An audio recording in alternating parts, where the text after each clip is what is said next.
Pemirsa, seorang pemuda di Kabupaten Pati nekat membakar rumah orang tuanya karena terlibat konflik keluarga. 2 rumah ludes terbakar, kerugian mencapai ratusan juta rupiah.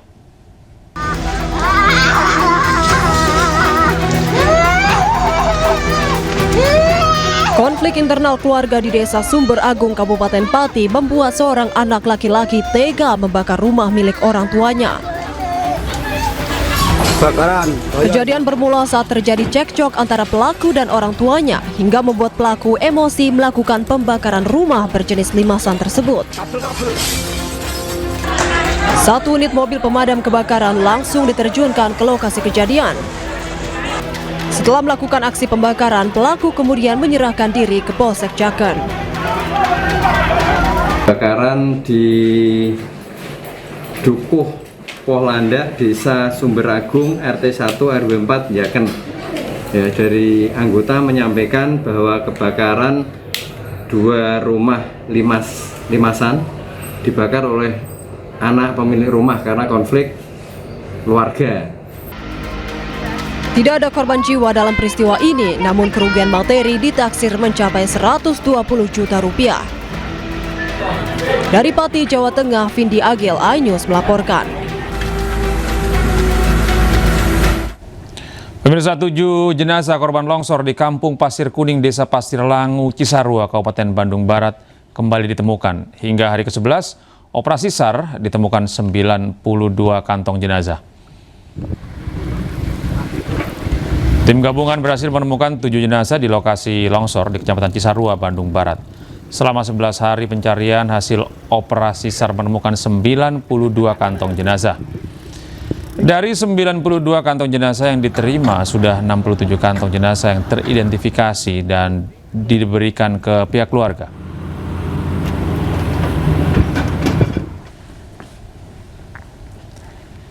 Disinyalir terjadi alih fungsi lahan, Polda Jawa Barat mendalami unsur pidana dalam bencana longsor di Kecamatan Cisarua, Kabupaten Bandung Barat.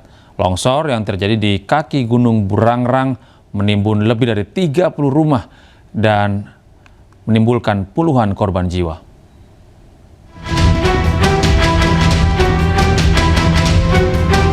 Polda Jabar mendalami dugaan unsur pidana dalam bencana longsor di Kecamatan Cisarua, Kabupaten Bandung Barat yang terjadi pada 24 Januari 2026. Peristiwa ini disinyalir dipicu alih fungsi lahan di kawasan tersebut. Longsor yang terjadi di kaki Gunung Burangrang ini menimbun lebih dari 30 rumah di 2 wilayah, yakni Kampung Pasir Kuning dan Kampung Pasir Kuda, Desa Pasir Langu. Selain itu, lokasi longsor dikelilingi lahan pertanian sayur dan bunga yang digarap warga sekitar. Kabid Humas Polda Jabar menjelaskan pihaknya telah berkoordinasi dengan berbagai pihak untuk mendalami dugaan alih fungsi lahan yang perlu didalami lebih lanjut. Kita masih proses penyelidikan lah, masih diskusi panjang kira-kira apa pengalihan fungsi lahan tadi itu ya, masih kita dalami sementara. Kalau polisi sendiri sudah ada? Belum, tidak ada. Belum. Jika melihat kondisi di sekitar lokasi kejadian, terdapat aktivitas pertanian di kaki Gunung Burangrang. Namun polisi belum bisa menyimpulkan apakah aktivitas tersebut melanggar aturan atau tidak sebelum ada kepastian mengenai batas wilayah. Dari Bandung, Jawa Barat, Yanuar Candika, iNews melaporkan. Kita beralih ke informasi lain, pemirsa. Presiden Prabowo Subianto mengumpulkan mantan Menteri Luar Negeri dan Wakil Menteri Luar Negeri di Istana Kepresidenan Jakarta untuk membahas arah kebijakan politik luar negeri Indonesia.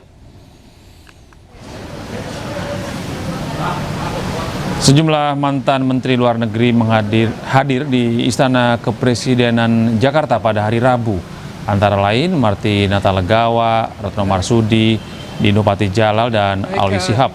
Pemanggilan mantan Menlu disebut akan menjadi agenda rutin untuk menentukan arah kebijakan politik luar negeri Presiden.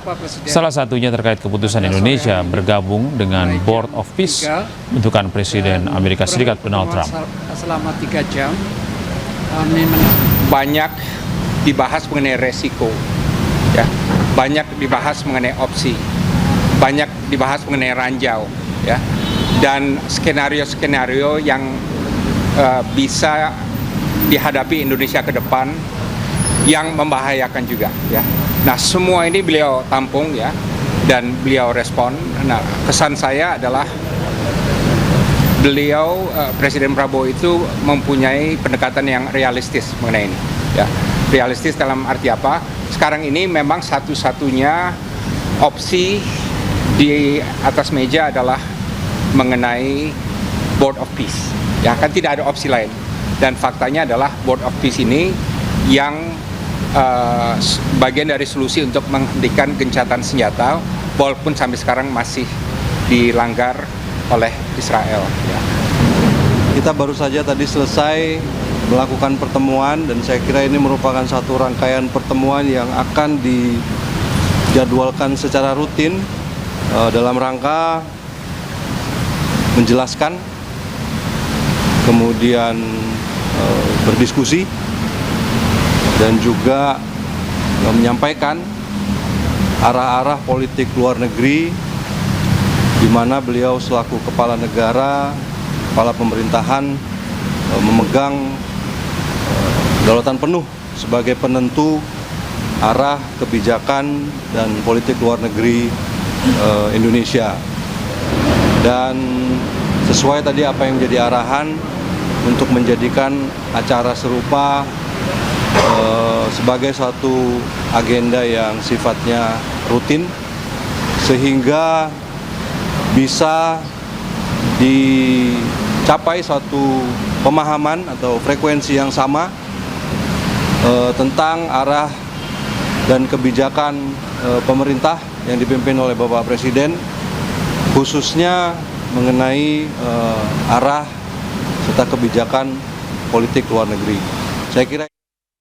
Kita beralih ke informasi berikutnya, pemirsa. Menteri Keuangan Republik Indonesia Purbaya Yudisadewa menyebut anggaran untuk iuran Dewan Perdamaian untuk Gaza atau Board of Peace yang mencapai 1 miliar dolar Amerika Serikat atau sekitar 17 triliun rupiah akan diambil dari anggaran Kementerian Pertahanan Republik Indonesia. Namun bila ternyata anggaran yang dibutuhkan lebih besar, maka Purbaya membuka peluang realokasi anggaran. Nanti kita lihat, kalau nggak cukup yang pasti kita reorientasi kan. Yang penting adalah kita akan menjaga anggarannya tetap prudent. Tapi dengan angka 16 itu berarti tetap anggaran APBN aman ya Pak? Aman. Masih ada spesial sebagian anggaran cadangan untuk kegiatan tertentu di situ bisa dimasukin. Kita beralih ke informasi lain, pemirsa. Gubernur Jawa Tengah Ahmad Lutfi menyambangi kediaman Presiden ke-7 Republik Indonesia Joko Widodo, namun ia tidak menyampaikan secara terbuka hasil pertemuan tersebut. Ya, tapi di belakang. Mantan Kapolda Jawa Tengah itu tiba di rumah Jokowi sekitar pukul 11.30 waktu Indonesia Barat. Turun dari mobil, Lutfi mengenakan kemeja putih, lengan pendek, dan langsung menyalami belasan warga yang berkunjung ke rumah Jokowi. Pertemuan berlangsung kurang lebih 20 menit, mereka berbincang empat mata secara tertutup.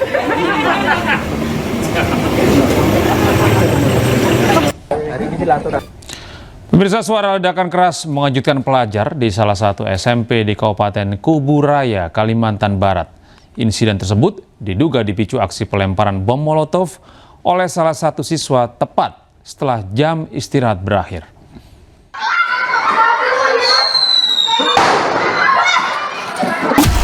Video amatir merekam pelemparan benda yang diduga bom Molotov di area salah satu SMP negeri di kawasan Kecamatan Sungai Raya, Kalimantan Barat. Kejadian berlangsung secara tiba-tiba saat aktivitas sekolah sedang berjalan. Menurut saksi, terduga pelaku yang merupakan siswa kelas 9 tiba-tiba melempar bom Molotov ke area sekolah. Akibatnya sempat muncul api dan asap di sekitar titik kejadian. Pihak sekolah bersama warga sekitar segera melakukan penanganan awal sehingga api tidak merambat ke bangunan utama. Tim Laboratorium Forensik Polda Kalimantan Barat beserta tim Inafis Polres Kuburaya telah melakukan olah tempat kejadian perkara serta memeriksa terduga pelaku. Tim dari Laboratorium Forensik Polda Kalbar, kemudian tim dari Inafis Ditreskrim kemudian Inafis Polres Kuburaya saat ini sedang melaksanakan olah TKP. Kemudian untuk pelaku yang diduga sebagai pelaku itu juga telah diamankan di Polres Kuburaya, tepatnya di Polsek Sungai Raya. Dan selanjutnya untuk saat ini kami sedang melaksanakan penyelidikan dan pendalaman terkait kejadian ini. Belajar seperti biasa, jam olahraga tetap seperti biasa, di kelas juga seperti biasa, tapi pas jam istirahat habis makan NBG, nah itu kejadiannya seperti itu. Berapa kali Bu ledakan? 4 kali. Ada korban nggak Bu dari anak-anak sendiri? Korban sih paling cuma ini aja, keijak aja paku gitu, tapi bukan lemparan, enggak. Bukan lemparan tapi hanya keijak paku. Hingga kini polisi masih melakukan penyelidikan untuk memastikan motif dan kronologi lengkap peristiwa tersebut. Sementara aktivitas sekolah dilaksanakan secara online hingga 2 hari ke depan. Dari Kuburaya, Kalimantan Barat, Uun Yuniar, iNews melaporkan. Ya, pemirsa, untuk membahas dugaan aksi pelemparan bom Molotov oleh salah satu siswa yang terjadi di Kabupaten Kuburaya, Kalimantan Barat, kami sudah terhubung dengan Kombes Pol Bambang Suharyono, Kabid Humas Polda Kalimantan Barat. Selamat malam, Pak Bambang. Selamat malam, Pak Gede. Iya, Pak Bambang, dari pemeriksaan pelaku ini sebenarnya kenapa pelaku ini melakukan pelemparan bom Molotov di sekolah? Iya, terima kasih, Pak Gede. Selamat malam. Jadi perlu saya sampaikan, yang pertama bahwasanya terhadap anak ini ya, itu tidak terkait dengan jaringan teroris apapun. Nah, itu yang pertama yang harus dipedomani. Terkait dengan kejadian kemarin, sesuai dengan hasil pendalaman yang sudah dilakukan oleh penyidik, bahwasanya motif daripada pelemparan bom Molotov ya, itu adalah pertama karena balas dendam terhadap teman yang pernah membuli yang bersangkutan. Kemudian yang kedua, adanya rasa tidak suka terhadap salah satu guru ya, karena pernah dimarahi. Kemudian yang ketiga adalah terkait dengan ekonomi keluarga. Kemudian yang keempat, kurang harmonisnya yang bersangkutan dalam suatu keluarga itu. Nah, perlu saya sampaikan Pak Gede juga bahwa dari Polda Kalimantan Barat juga melalui psikolog dari Biro SDM Polda Kalimantan Barat sudah melakukan pendalaman. Nah, dari hasil pendalaman psikologis yang bersangkutan, itu ada ditemukan pertama adalah hubungan kelekatan pada keluarga yang terganggu. Ini secara internal. Artinya relasi yang buruk dengan keluarga. Nah, ini menyebabkan pola asuh yang terganggu. Kemudian yang berikutnya adalah secara eksternal itu pengalaman yang bersangkutan mengalami viktimisasi atau perundungan yang berulang dalam sekolah. Ya, itu bisa dari hasil pendalaman itu berupa verbal, fisik, dan ada juga yang bernuansa seksual. Ini menyebabkan benci terhadap guru dan teman sebagainya. Nah, dari kedua faktor baik internal maupun eksternal ini, itu secara dampak psikologinya itu tidak terbentuknya rasa aman pada diri yang bersangkutan ini. Kemudian regulasi emosi yang lemah, kemudian menimbulkan rasa malu dan harga diri yang runtuh. Nah, dengan kondisi ini, kombinasi situasi yang tidak aman di rumah dan sekolah membuat yang bersangkutan itu merasa tidak ada ruang pemulihan secara psikologis. Ya, Pak Bambang. Karena itu, ya. Dari pihak sekolah sendiri sebenarnya apakah ada perilaku tertentu dari pelaku ini yang bisa dilihat ketika di sekolah? Oh ya, kalau di dalam pendalaman kami, bahwasanya yang bersangkutan ini secara sosial maupun akademik, ini kita memiliki latar belakang yang baik, ya kan. Namun karena minimnya pendampingan psikologi sosial dan literasi digital, yang ini membuat rentan terhadap narasi-narasi kekerasan, yang memberikan rasa identitas semua itu. Nah, seperti itu, Mas. Pak Bambang, ini sebenarnya kalau dari pendalaman kepada pelaku, dari mana pelaku ini belajar membuat bom seperti ini? Yang bersangkutan saat ini sesuai hasil penyelidikan pendalaman itu autodidak sendiri aja. Itu pun dilihat dari bom Molotov kan mudah sekali dibuat itu, ya kan. Jadi ini bukan bom rakitan seperti apa yang yang beredar ya, karena dilihat dari mekanisme pemicunya, kemudian dilihat dari komposisi bahan, efek tambahan dan bentuknya itu, ya memang bom Molotov ini adalah salah satu bentuk yang paling sederhana ya, karena ini berupa botol berisi dengan cairan yang mudah terbakar. Namun selain itu juga ada ditemukan juga dari TKP juga ada tabung gas portable itu Mas ya. Nah itu jadi ledakan ini sebenarnya bukan di bom Molotov, tapi dari tabung gas portable ini yang ini dengan petasan itu. Ya, nah, Pak Bambang, hingga saat ini seperti apa kondisi dari pelaku, Pak? Saat ini masih dalam pemeriksaan, Mas ya. Kalau dalam kondisi fisik ya sehat, tapi dalam psikis tadi itu saya sampaikan itu ada karena ada faktor-faktor internal dalam keluarga maupun eksternalnya tadi di lingkungan sekolah dan sebagainya yang menyebabkan perasaan yang dominan muncul, ada rasa marah, dendam, ketidakberdayaan. Nah, dari hal ini menunjukkan perilaku atau tindakan yang ekstrim ya, yang dilakukan ini sebagai pelampiasan merupakan simbol penderitaan batin atau istilahnya itu regulasi emosional itu disfungsional gitu Mas. Iya, baik Pak Bambang.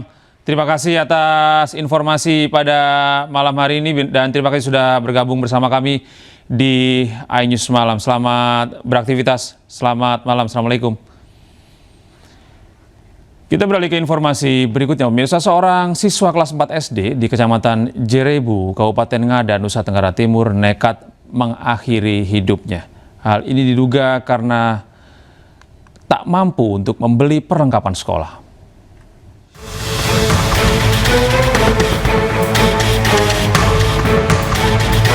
Seorang siswa kelas 4 SD di Kecamatan Jerebu, Kabupaten Ngada, Nusa Tenggara Timur, nekat mengakhiri hidupnya di pohon cengkeh dekat kebun milik neneknya. Korban nekat mengakhiri hidupnya diduga karena tekanan ekonomi dan tak mampu membeli perlengkapan sekolah berupa pena dan buku. Saat melakukan olah TKP, polisi menemukan sepucuk surat salam perpisahan yang ditulis korban untuk ibunya. Jasad korban langsung dievakuasi ke rumah sakit untuk divisum. Kalau keseharian yang kami tahu ini tetangga, ini anak ini tidak tahu lagi, mungkin dia juga terasa beban hidup terlalu tinggi karena tiap hari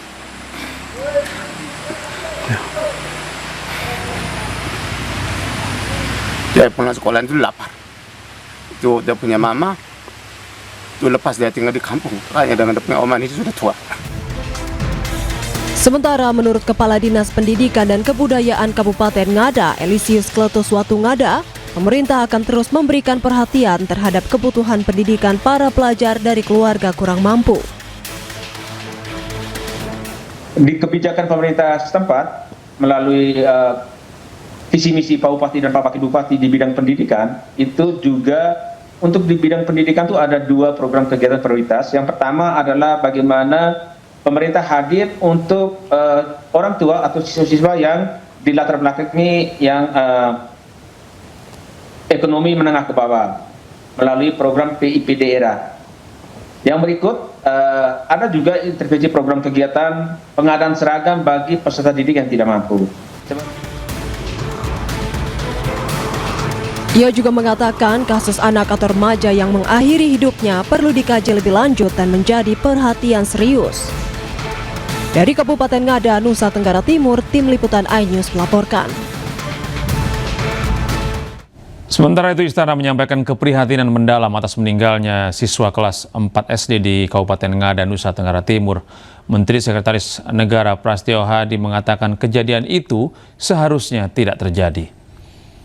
Tentunya mewakili pemerintah menyampaikan keprihatinan yang mendalam dan kami telah berkoordinasi dengan jajaran terkait karena bagi kami, bagi kita semua ini adalah kejadian yang seharusnya tidak boleh terjadi.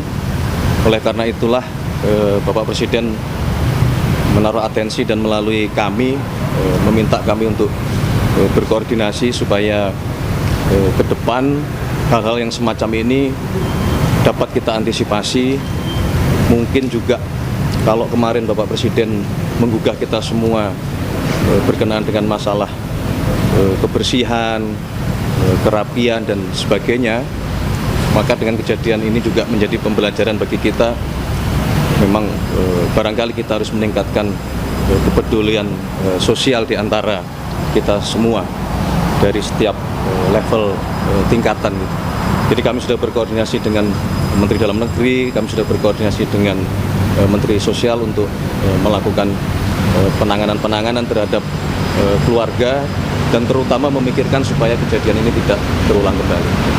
Pemirsa, menindaklanjuti hasil screening pemeriksaan katarak terhadap 100 lebih masyarakat, MNC Peduli dan Rumah Sakit Islam Asy-Syifah Sukabumi menggelar operasi katarak dan pterygium gratis. Dalam kegiatan ini, warga yang terdeteksi menderita katarak dan pterygium mendapatkan operasi gratis di Rumah Sakit Islam Asy-Syifah.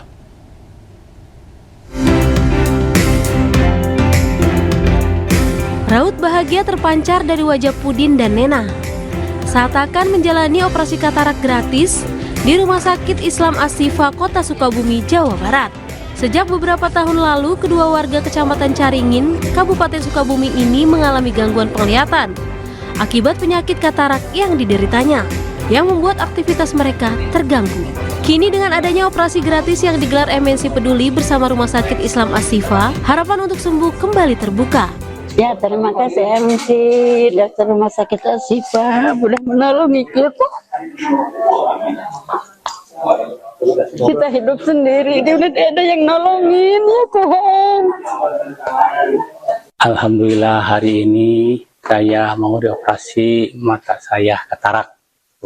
Terima kasih MMC Peduli dan MMC Rumah Sakit Asy-Syifah.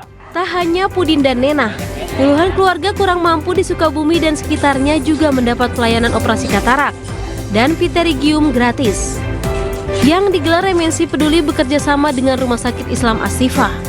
Ya, harapan kami agar kebutaan di wilayah Sukabumi dan sekitarnya itu dapat teratasi dan pasien-pasien bisa melihat dengan jelas dan juga merasakan nyaman dan manfaat dari kita semua. Bakti sosial MNC Peduli ini tidak terlepas dari peran dan uluran tangan masyarakat Indonesia yang telah ikut berdonasi. Untuk itu MNC Peduli mengajak seluruh masyarakat Indonesia untuk terus berdonasi melalui www.mncpeduli.org. Dari Sukabumi, Jawa Barat, Budi Setiawan, iNews melaporkan. Bersama kami di iNews Malam, pemirsa, 9 tahanan Palestina termasuk seorang wanita tiba di Rumah Sakit Syuhada Al-Aqsa di Deir al-Balah, Gaza Tengah. Para tahanan dibebaskan oleh Israel seiring berlakunya fase kedua dari perjanjian gencatan senjata. Mobil van yang membawa tahanan yang dibebaskan dikawal oleh kendaraan Komite Palang Merah Internasional yang disambut oleh kerumunan kerabat dan keluarga yang menunggu. Setelah pemeriksaan medis, keluarga bergegas memeluk para tahanan dan menunjukkan foto untuk mengonfirmasi identitas mereka yang ditahan di penjara Israel. Media Palestina menerbitkan daftar 9 tahanan yang dibebaskan lengkap dengan nama, usia, dan penjara tempat mereka ditahan.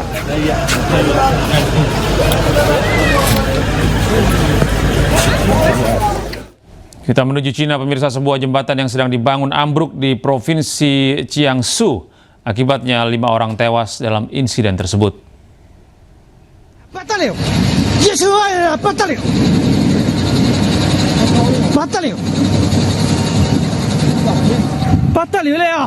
Inilah detik-detik saat sebuah jembatan yang tengah dibangun runtuh di Provinsi Jiangsu, Cina, Senin waktu setempat.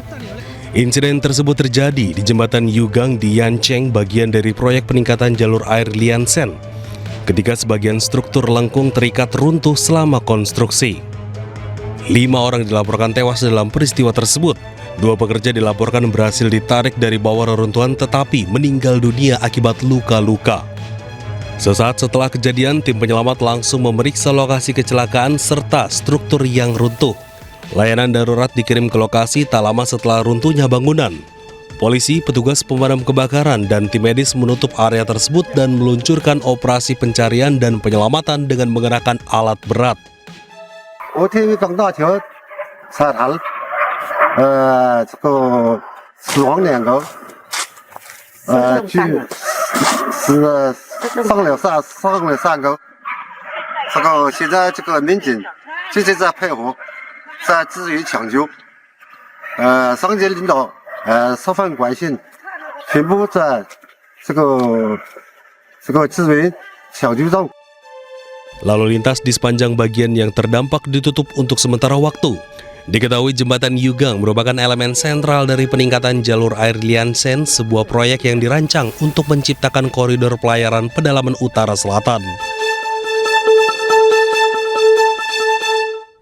Kita ke informasi olahraga, pemirsa. Penyerang timnas Indonesia Mauro Zylstra resmi menjadi milik Persija Jakarta. Pemain keturunan Indonesia Belanda itu diikat Macan Kemayoran dengan kontrak 2,5 tahun.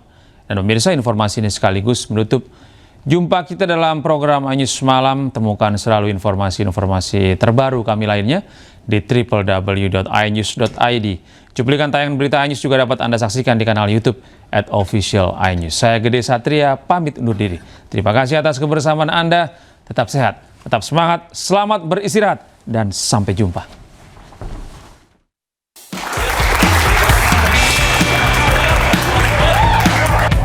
Penyerang timnas Indonesia Mauro Zylstra resmi menjadi milik Persija Jakarta. Pemain keturunan Indonesia Belanda itu diikat Macan Kemayoran dengan kontrak 2,5 tahun.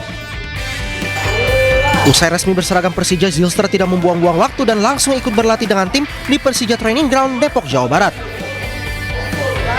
Perekrutan Mauro menjadi bukti keseriusan Persija. Dengan pengalamannya tumbuh di sepak bola Belanda, Persija meyakini bahwa Mauro akan memberikan dampak positif. Mauro juga menyatakan antusiasnya bisa berseragam Persija.